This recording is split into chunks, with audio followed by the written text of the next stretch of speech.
दोस्तों, गर्मियों की छुट्टियां शुरू होने से पहले ही लोग कहीं घूमने का प्लान बनाना शुरू कर देते हैं।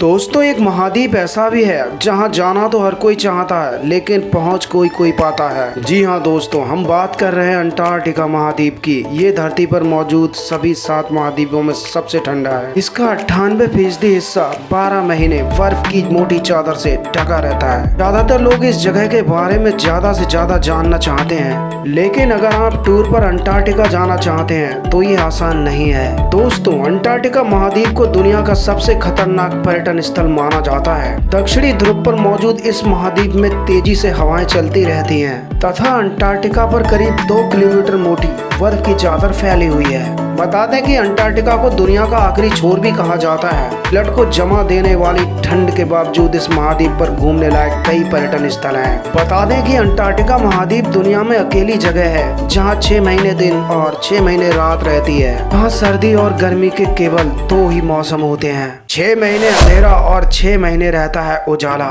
दोस्तों, अंटार्कटिका महाद्वीप पर गर्मियों में लगातार 6 महीने तक उजाला रहता है। वहीं सर्दियों में 6 महीने तक अंधेरा रहता है। अंटार्कटिका महाद्वीप की सबसे ऊंची चोटी का नाम विन्सन पर्वतमाला है।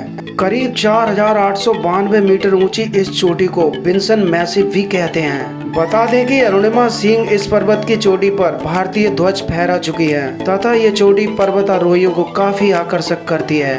अंटार्कटिका में कौन सी जगह है घूमने लायक? दोस्तों, दक्षिणी ध्रुव पर स्थित अंटार्कटिका महाद्वीप के उत्तरी भाग में अंटार्कटिका प्रायद्वीप है। ये प्रायद्वीप पर्यटन के लिहाज से सबसे अच्छी जगहों में से एक माना जाता है। इस जगह को हाउस ऑफ आइस फॉरेस्ट भी कहा जाता है। यहाँ की पर्वत चोटियाँ और विशाल ग्लेशियर लोगों का मन मोह लेते हैं। आपको यहाँ बड़ी से बड़ी पेंगुइन देखने को मिल सकती है। इसके अलावा अंटार्कटिका में पर्यटन के लिए दक्षिणी सैडलैंड द्वीप को भी काफी शानदार माना जाता है। पूरी तरह से बर्फ से ढका ये द्वीप अंटार्कटिका प्रायद्वीप से 160 किलोमीटर की दूरी पर है। किस मौसम में जाएं अंटार्कटिका महाद्वीप?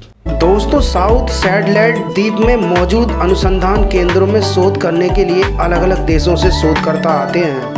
इसके अलावा अंटार्कटिका में ड्रेक पैसेज और काइकलैंड आइलैंड, दक्षिणी जॉर्जिया जैसी कई देखने लायक जगह हैं। यहाँ की यात्रा करना साहसिक कार्य माना जाता है। यहाँ घूमने जाना हर किसी के लिए संभव नहीं है। ऐसे में यहाँ बहुत कम ही लोग घूमने के लिए पहुँच पाते हैं। गर्मी का मौसम अंटार्कटिका महाद्वीप की यात्रा के लिए सबसे अच्छा मौसम माना जाता है। तेजी से पिघल रही अंटार्कटिका की बर्फ। दोस्तों, वैज्ञानिकों की इस महाद्वीप पर हमेशा नजर बनी रहती है। National snow and ice data centre के मुताबिक फरवरी 2023 में अंटार्कटिका की 19.1 लाख वर्ग किलोमीटर बर्फ पिघल गई है। वहीं फरवरी 2022 में 19.2 लाख वर्ग किलोमीटर बर्फ पिघली थी।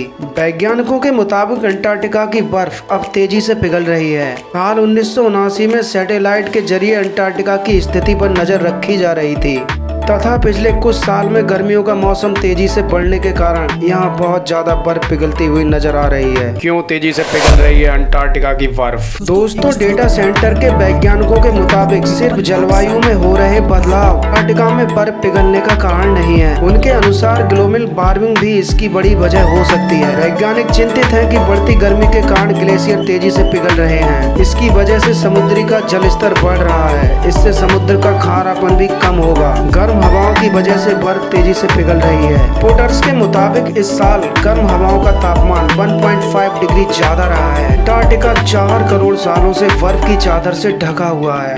तो दोस्तों, ये थी अंटार्कटिका के बारे में जानकारी। यदि ये वीडियो आपको पसंद आई हो तो वीडियो को लाइक कर चैनल को सब्सक्राइब करें तथा वीडियो को आखिर तक देखने के लिए आप लोगों का बहुत बहुत धन्यवाद दोस्तों।